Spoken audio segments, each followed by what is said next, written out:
All right, we'll go ahead and get started. Welcome, everybody, to this week's Grow, where we gather to recharge, organize, and work here as members of MWAKE. We're so glad you're joining us. This week, we have a special guest. It's Sam Daley Harris, who is a founder and author. And I'm going to give a little more information about Sam. He founded the Anti-Poverty Lobby Results in 1980 and founded Civic Courage in 2012. He wrote the book Reclaiming Our Democracy, Every Citizen's Guide to Transformational Advocacy, which was named an editor's pick by Publishers Weekly Book Life and was released in January. The Kirkus Reviews wrote, overall, the author's analysis of effective action is as persuasive as it is accessible, and his call to democratic participation is inspiring. A handbook for aspiring activists that readers will find to be both inspiring and practical. Sam Daley Harris has been interviewed on NPR Here and Now and on PBS, Laura Flanders and Friends. And some of you may have been in book group when Sam joined MWAG book group. Sam and I were just figuring out about how long ago that was. So you can also go back and watch the recording of book group if you are interested after this Grow. But I'm going to go ahead and turn the time over to Sam to talk about some civic courage.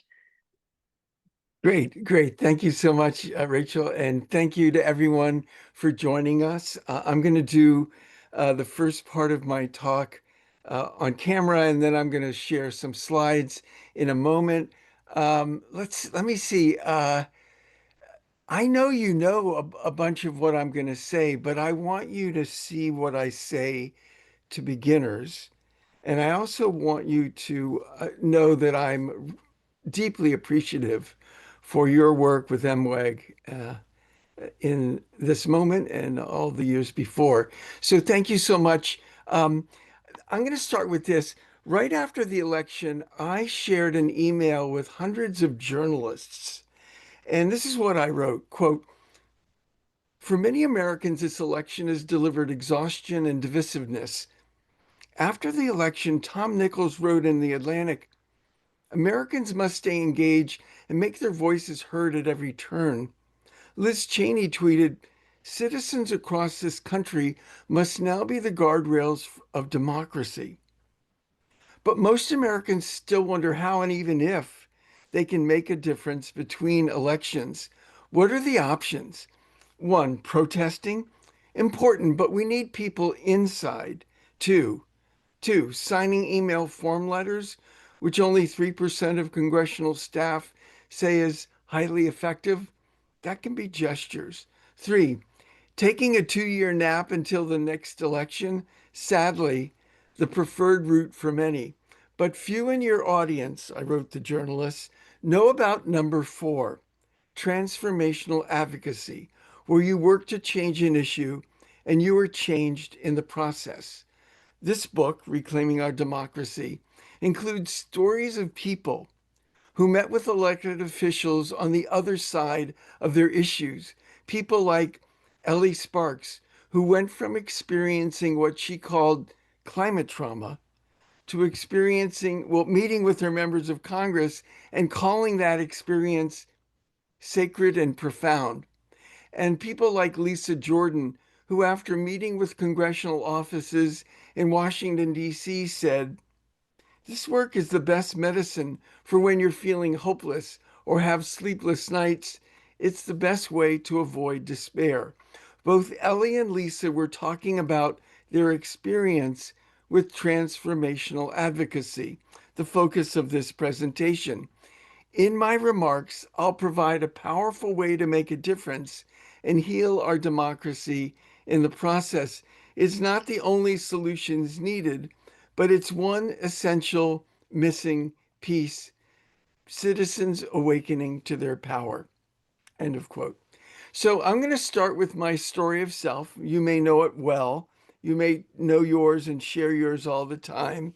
It basically was developed by Harvard professor Marshall Gans and asks, what happened in your life and what decisions did you make that got you to MWAG, that got you to this commitment?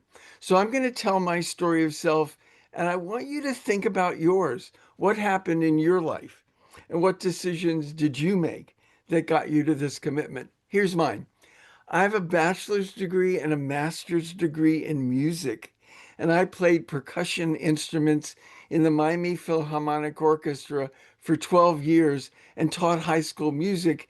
And 45 years ago, I founded the Anti-Poverty Lobby Results. And a lot of time I'm asked, music, poverty lobby, what's the connection? And when I look back in my life, there's certain experiences that start pointing me in a different direction.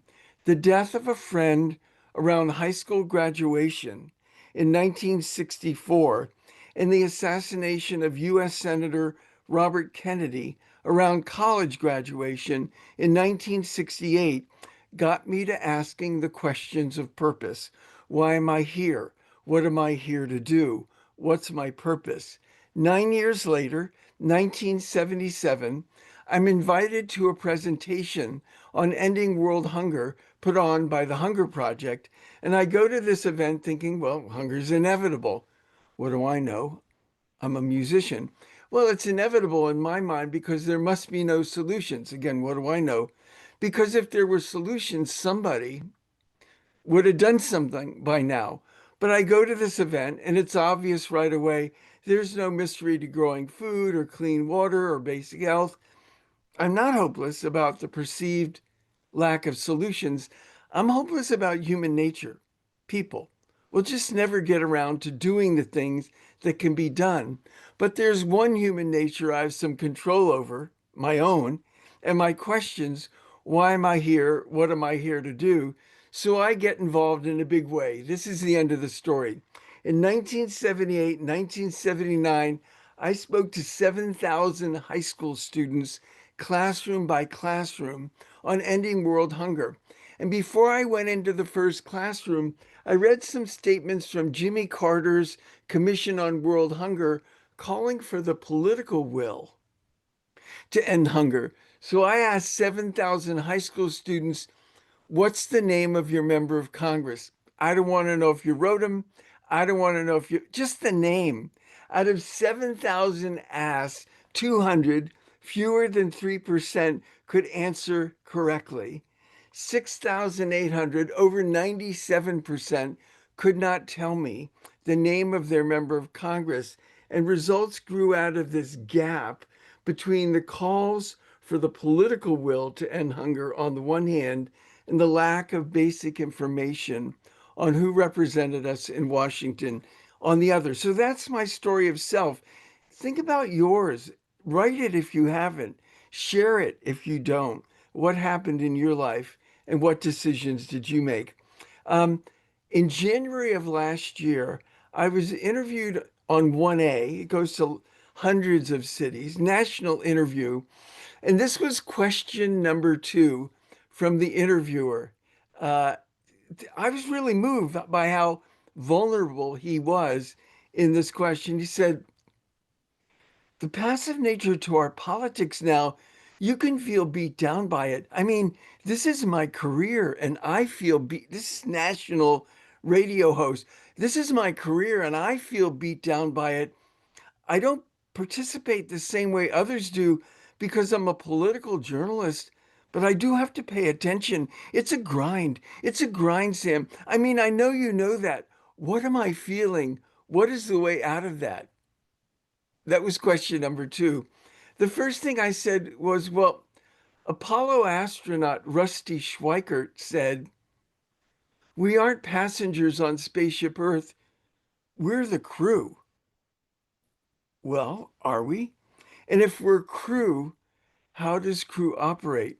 The second thing I said was futurist and climate activist Alex Steffen said, in fact, these days, cynicism is obedience. Yeah, if I'm cynical, I'm obedient to the way things are. I'm not going to do anything about it. Why would I if nothing I do makes a difference? So the focus of this presentation is transformational advocacy, not transactional, sign the petition, transaction complete, but transformational advocacy, where you're trained, encouraged, and then succeed at doing things as an advocate that you thought you couldn't do, like meet with a member of Congress and bring them on board to your issue. And when you do those things, you see yourself differently. You see yourself in a new light. That's the transformation. So I'm going to go to the slides now. And if you'll just give me a moment, I think I'm going to be okay. Hold on now. Sorry. Here we go. Give me a. I should be getting better at this. Okay, here we go. I'm going to just make the slides a bit bigger. Share. Give me one more moment. Um, okay, here we go. Great. So in the Q&A, I'm going to put in the chat um, a sign-up sheet. And one of the options is to receive occasional email updates from me joining the Civic Courage mailing list. Another is asking me to connect you with a group that works to deliver transformational advocacy. Actually, I'll only connect you back with MWEG in this case. If you know of a book talk possibility, maybe a club you're in, or a book group, or a class, or a place of worship. And so you'll see those options at the end. Couple of stories. Maxine Thomas. This is Maxine Thomas with her U.S. Senator Todd Young, Republican of Indiana. Maxine said to me, I had a heart for service, but I was clueless about advocacy, especially political advocacy.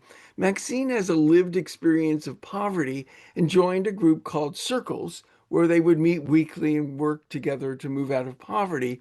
And her group realized they had a story to tell, and they Googled around for a group that could help them tell their story, and they found results, the anti-poverty lobby I founded. Maxine eventually gets a scholarship to go to the results conference in Washington, D.C., borrows luggage, goes to D.C., and the night before her first ever meetings with her senator, she actually met with her senators and her representatives, not just her aides. She learns that the earned income tax credit is about to expire in 2022. The earned income tax credit provided $3,200, sorry, $3,100 for a working low income family. So this is Maxine talking to me in the book. I've transcribed it onto the slides. Quote, the first congressional meeting on Lobby Day was with Senator Dan Coates, Republican of Indiana, and brought new ahas. He was there for the entire meeting. I can still feel it. I was a ball of emotions. It felt like an out of body experience. I was processing being in DC, and now I'm in an exclusive meeting. We're all dressed up. It was high level. The volunteers were polished and sharp, but I was scared. That's most people on their first ever meeting with their senator. But I was scared, worried whether I would say the right thing.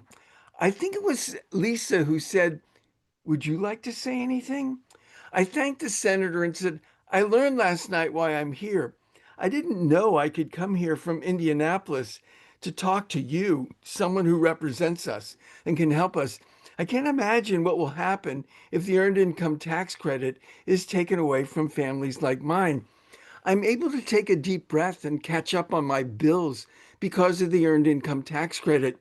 I look forward to tax time because that's the only time I can handle my financial burden. I like to take my kids to the mall to buy shoes without worrying if it'll take away from other bills. Senator Coates straightened himself up and said, wow, this has been emotional. Results, you do a good job of training people. Where did you find her? And then he thanked me. That was the year he retired. He was really connected, even though the earned income tax credit wasn't on his radar. He acknowledged my voice and thanked me for being there. After a full day of congressional meetings, Maxine said, I was euphoric. I was on this high and felt I was part of something revolutionary. That is transformational advocacy, from I was clueless to I was euphoric. How do you find an organization that's committed to delivering transformational advocacy? I simplify it down to three things. One is recruitment and community building. The organization brings in new people, not just to build an e-blast list, but to form them into local chapters so they're not working alone. And community building might include a whole of organization monthly webinar with guest speakers, Q&A, inspiration. One, recruitment and community building. Two, training. How do you get the meeting with the elected? How do you plan for the meeting? What do you ask for in the meeting? How do you write a letter to the editor? Two, training. Three, breakthroughs. The organization encourages their members to move out of their comfort zone because confidence grows and transformation happens when you're encouraged and supported in doing things you thought you couldn't do.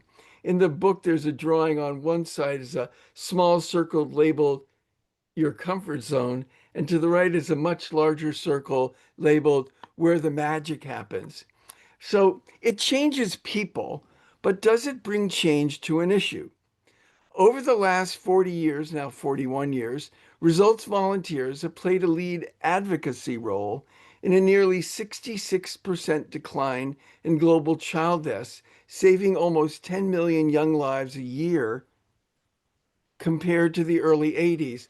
When we started lobbying in the early 80s, UNICEF, the UN Children's Fund, reported that 40,000 children around the world were dying every day from largely preventable things like measles coupled with malnutrition. Lobbying every year, the latest number, well, it's not the latest. Well, I'll give you the latest. The latest number from UNICEF are from 2023, and that the global child death rate daily is 13,125 deaths a day. Again, mostly preventable, but still, here's evidence that Results' efforts played a key advocacy role in this nearly 66% decline in child deaths.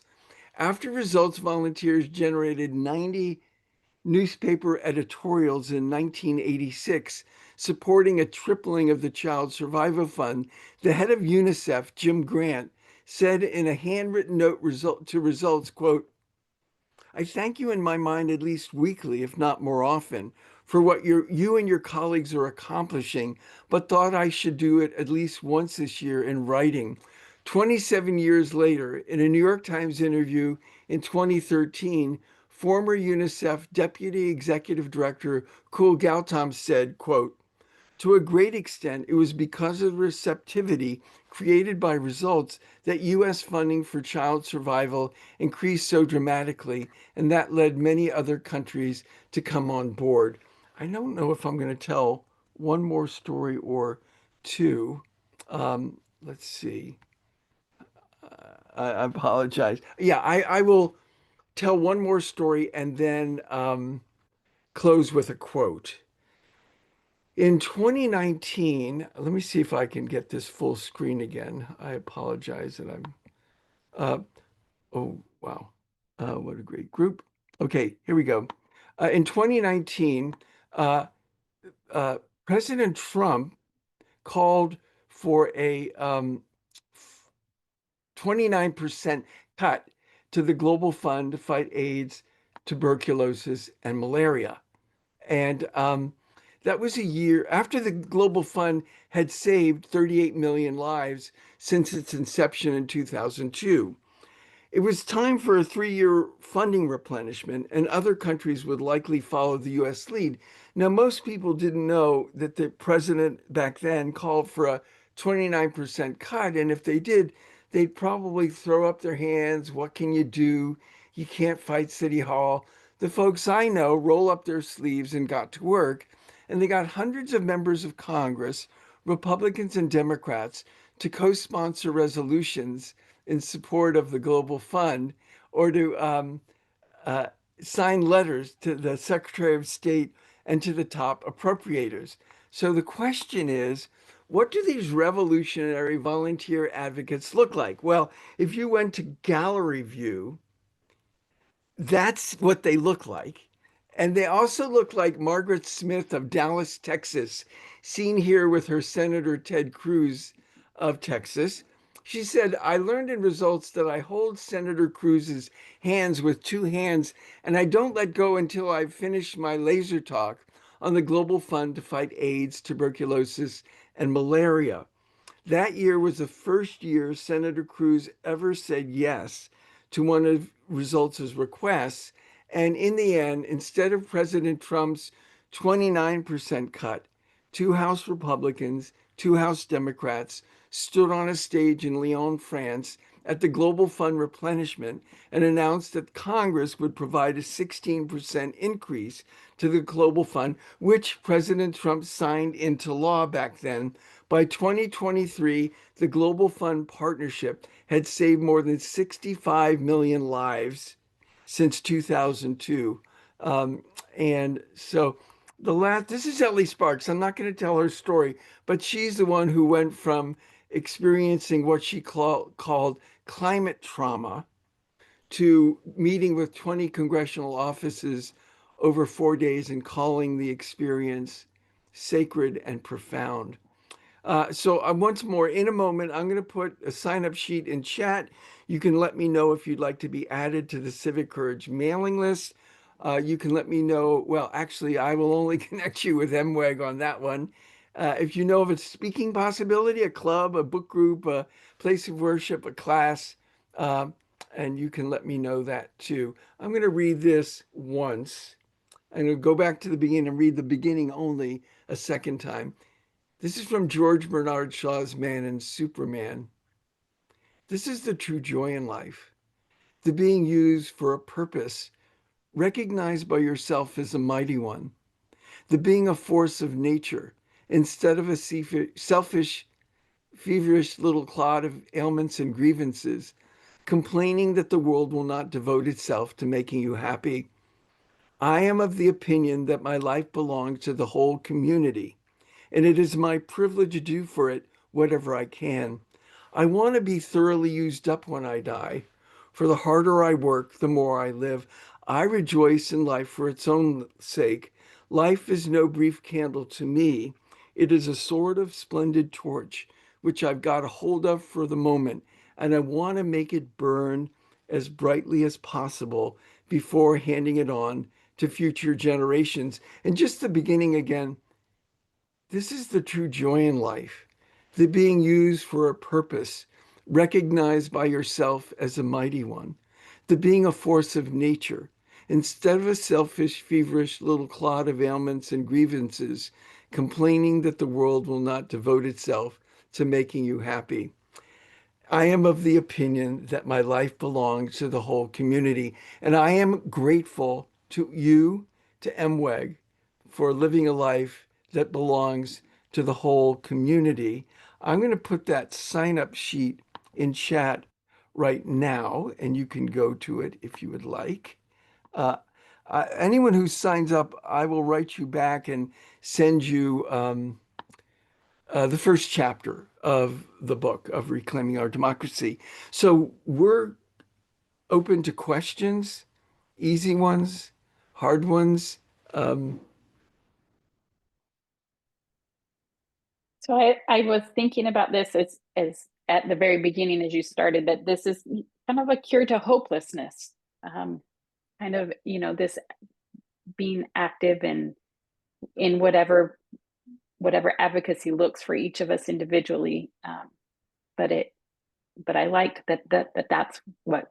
that's what came to my mind, is that this being active and participating yeah, in civics and citizenship is a cure to hopelessness. yes, So I really like that. And I think that when you were asking some of the women here on this call what brought them here to MWAG, uh, I think that MWAG kind of fulfills that and can help be a cure to yeah, hopelessness. And yeah. people can you can come off mute if you want and say what brought you to MWAG or what your thoughts are.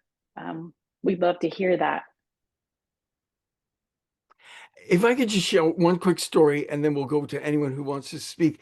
Um, there's a book by Stanford professor Jamil Zaki called Hope for Cynics: The Surprising Science of Human Goodness. Hope for Cynics, the surprising science of human goodness. And he says, if you're cynical, it's like you're playing poker and you fold your hand before the game even starts. And for me, being a civic cynic, it's like you fold your hand before the Congress is even sworn in, before the first bill is even introduced. And so I love that image that he put out there. And there was one other thing that I was thinking about as you were talking about the transformational advocacy being the fourth option, right? To protesting emails, taking a break, and then that transformational advocacy. And I was thinking how MWAG has these resources, and so I'm going to plug them. So if you're new to the Grow or you have been and are a repeat attendance, um, I can't express enough how many resources that MWAG has for our members. We have the op-ed lab. One of those things that you could do to be active is to write an op-ed. We've had great success, and the op-ed lab can help anybody, even if you think you're not an experienced writer, but you have thoughts and ideas that you want to get out to share to people in your community, or Oh, you want your rep to see. Maybe that's one of the things, participating in the calls to action. I know that that's like a smaller thing, as Sam was saying, that yeah. some of that, the staffers say, we sort of listen to that, but also to join and participate in your state if you have a state group on Central. That way you can bring it a little bit more to the micro level, and and it kind of feels like you're making a little more effort because Oh, you're seeing it in your own state or in your own community. So those were some things that came to my mind. If people have other thoughts that they want, um, oh, I see. How can we start a state group on Central? You should, based on your registration into Central, or signing up for MWAG, I think they use your zip code, and so based on where you live, there they may have a state. Not all states have one because we may not have enough members in that state. So it might be a regional. Um, Michael Ann, you might have more to say about that. Okay, she's saying that there's work. It's in the works for all 50 states. So okay. this summer, so keep an eye out for that. Is there any other questions? Let's see. Okay, I want to say something. You talked about an op-ed lab. Was that what you Yeah. called it? And Uh-huh. so I want to tell the story. I was talking to the head of organizing maybe 7 years ago, head of organizing from a major group. Everyone on this call would know this group. And he said to me, we can't let our volunteers write letters to the editor or op-eds because they'll get it wrong and misrepresent the organization. Like protecting their brand was more important than empowering their members. And one of the groups I coached, Citizens Climate Lobby, the year before COVID in 2019, their volunteers had 4,300 letters, op-eds, and editorials published. One group saying they'll get it wrong and misrepresent the organization. And CCL was saying, well, what do we have to do to help them get it right and give that to them? And as a result, they had thousands in one year of letters and op-eds. So MWAG is currently not clearly not in the they'll get it wrong, and we can't let them. Yeah, good. Yep. We're in the let us help you get it right. Yeah.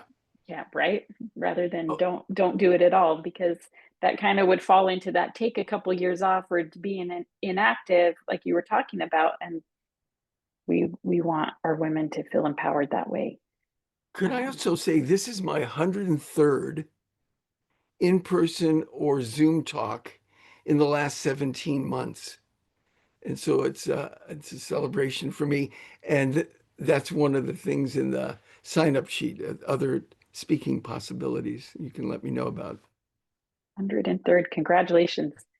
That's a lot. Does anybody else have any other questions or thoughts, or want to share how they found MWEG? If you're new here, we would love this to know how you found us, or what brought you, what compelled you to join MWEG. I have a question. Yes. I'm relatively new, I think maybe January. I never have done anything like this before, but um, I've taken what I've learned from MWEG and joined my local caucus for the party that I'm affiliated with to try to contribute there. And what I have found is that MWEG has so many resources, and the party that I'm working with has very little. And they have low numbers. And so I'm trying to help them with their phone bank to call members of the party to kind of invite them to meetings. But one thing that I hear from people is kind of this fear of our representatives, fear and anger, because they feel like the representatives are so entrenched in their ideologies, and so unwilling to meet them or talk with them, that they don't know what to do. And so I was really surprised when I saw the picture of Ted Cruz talking to that woman, because when you get your relationship with your representative through the media, um, you only see part of what they are. And so I wonder, like, what can you, like, stories or like hope or inspiration of meeting You're these still very throwing a softball intimidating. for me to hit out of the park. Let me respond to what you're saying. When I'm coaching a group that's meeting with a member of Congress who opposes their bill, I have them ask three questions. Question number one, we know you don't support this bill. What would it take to change your mind? Now you're listening for assignments. I'll speak about that in a moment.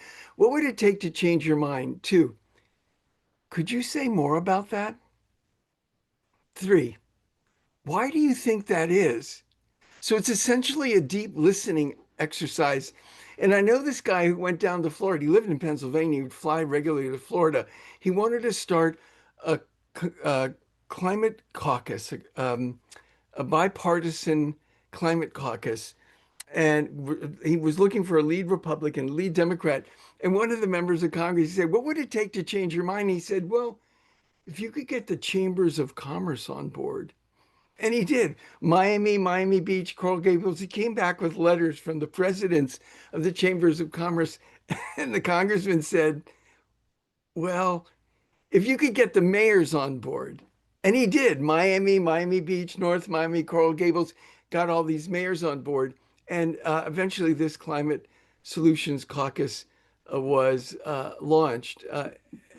Yeah. Some years later, your own senator, when he was in the House, John Curtis, started the Conservative Climate Caucus, which at the end of last session, last December, had 87 Republican members of Congress.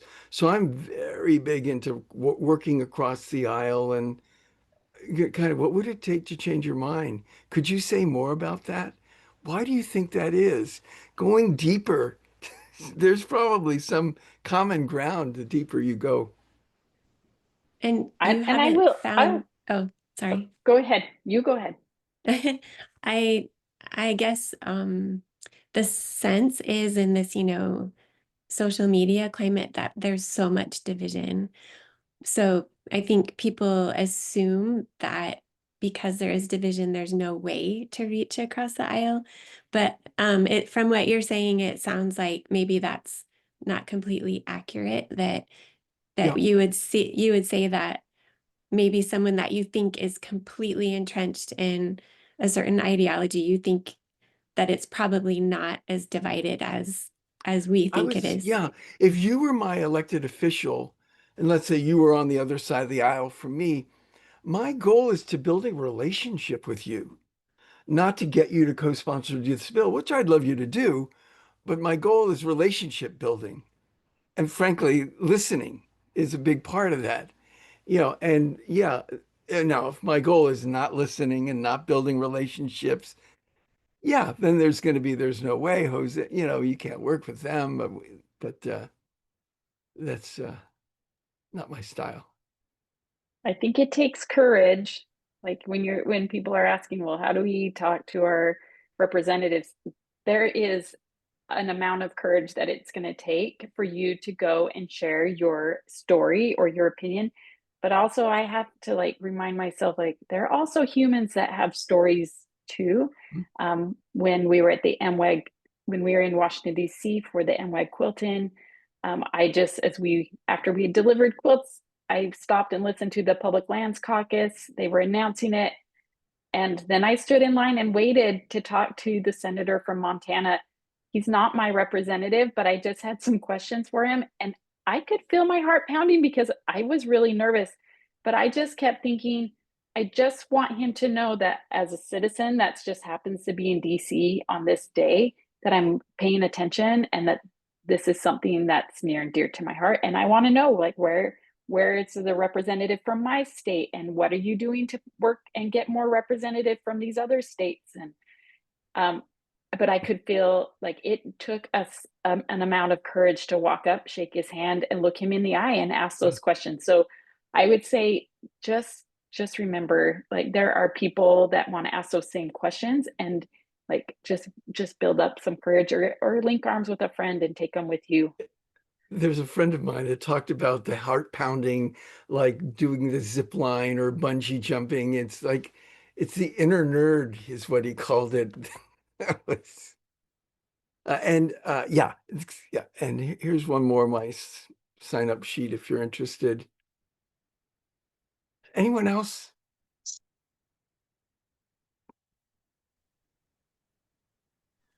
I have a question. Yes. Um, what do you do when you write your member of Congress and they write back saying all the ways that they disagree?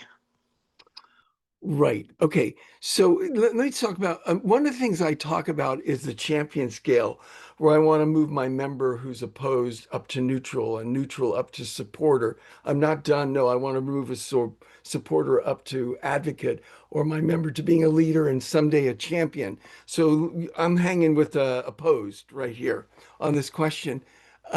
So one of the things I recommend people consider is go to their website, to their news releases, maybe their 20 news releases, things that they're proud of that they did, and find one thing that they did that they're proud of that you like, and write letters to the editor thanking them for their leadership on that, and hoping they can bring the same kind of leadership to whatever your issue might be, kind of thing. It's kind of a pat on the back and an encouragement in a direction they're not yet. So all of a sudden they're saying, oh, it's not those 4 people in that group or that one person or those 6 people, but they're writing letters to the editor, talking to the community, and they don't seem to be hitting me over the head exactly. Maybe we should have a chat with them. And the thing is, if you have a letter published or you have um, an op-ed published, don't do a jig and take a nap. Post it on social media, send it to your elected officials, call their aide to make sure they saw it. Of course, send it to MWAG, etc. Let people know about that letter to the editor. But that's one example of something you can do, including it's just don't give up. Um, Just to make sure I understood that correctly. So, um, you're saying go to the member of Congress's website, find something that yeah, they and usually they did, list their news releases on their website. and then go to the publication of the news source and thank that editor? No, no, no, no. Find something they did that they're proud of that you like, Right. and thank them for that in a letter to the editor in their congressional district. Oh, the editor in the congressional district. Yeah, Okay. yeah. So you're I guess writing I a didn't. letter. Yeah. And sorry, I guess that's what I'm not sure what that means. The editor of their congressional district? No, Yeah. so in the newspaper, you have the news and the sports and the comics or whatever, and Yeah. then you have letters to the editor and op-eds and I see. editorials. I see. Just that Yeah, I so see. it's a Okay. letter that is now, if it's a weekly paper, you just have to write it in a way that would be of interest to local readers. If it's a daily paper, usually you have to use an article or something as an angle for making this point that you want to make. So you're thanking the member of Congress for their leadership on that topic, but in a public way that Yes, gets, on I this see. other thing, I see. and hoping they can bring that same kind of leadership. Ah, to the Okay. issue you're talking about, knowing that at the moment they're not, but I still, see what you're saying. So hope in springs eternal. yes, okay. So making a public plea instead of just responding to their individual letter Yes, but a back. I public see. plea in a positive way, I see. Okay. Thank you. That's not super a helpful. public bat over the head. Yes, yes. Okay, Yes. good. Who else? Actually, can I say one more story and then I'll One be more. done. Um, I met a local activist here in my city who's working as trying to bridge relationships between parties and set up a town hall to meet with our state representative. But for the town hall, they were going to put a chicken suit representing the representative because they knew that he wasn't going to come to the town hall. And they were going to have a sign that said cluck his name, meaning a not nice word. And so, um, and then they were going to kind of throw things at this chicken suit representing this Right. person. So as I talked with her, we met at the park and she told me her plan. And I was like, I don't know. What if you print out a copy of America the Beautiful and have everyone open the meeting with that song and you bring some paper and write letters, let everyone write what their concerns are on the paper. And then you can put it in a big envelope and take it to his office. And that way you'd kind of tone down the meeting by bringing up this Yeah. beautiful song. And she didn't end up doing that, but it did calm her down a little bit to do Yeah. that. But that was kind of an MWEG help that I just wanted Yeah. to share, that it Cool. helped Yeah. Let me me know how to just, talk yeah. to her. I celebrate people who protest. It's not my style, you know. So it's not like I never would go to a protest, but as a friend of mine from Citizens Climate Lobby said, well, we can't do everything. We can't be protesting outside their office and meeting them inside their office. We need to see which strategy is ours. And so, you know, if the nation was completely silent right now with zero protests, I'm not sure that would be a totally great thing. It doesn't happen to be my particular style. Mine is relationship and transformational advocacy and etc. So, and that might be yours too, if hence your suggestion to her. This has been fun. Doesn't look like we have any other questions Well, in the there's one chat. hand up I see. Oh, I just have one more quick question, if that's okay. Is she Um, allowed to have another question? Yes, yes, this go. is Rachel again. Um, I I mean, part of what you've talked about is this common ground, right, that we want to find with the other side or whatnot. And I wonder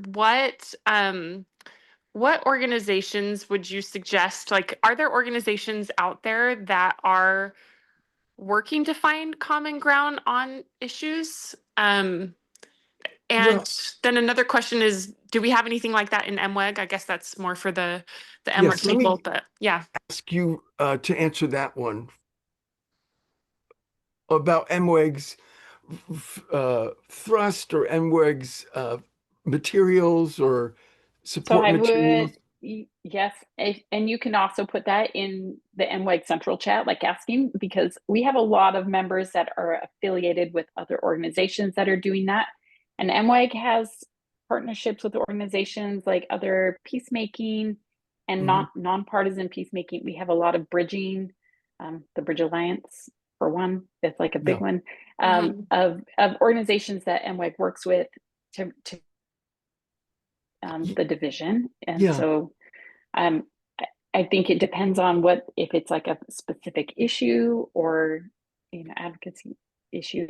The different areas of advocacy, like if it's environmental or like the Protect Democracy, voter access, or children and family, like those different areas of advocacy that MWEG has kind of special, like zoned in on.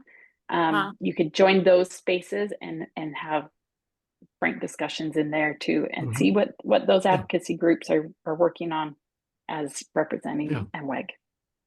Okay. Yeah, I think groups like Braver Angels or more generally get wanting to work both sides working together. Other groups like Results and Citizens Climate Lobby are working across the aisle on specific issues in Congress.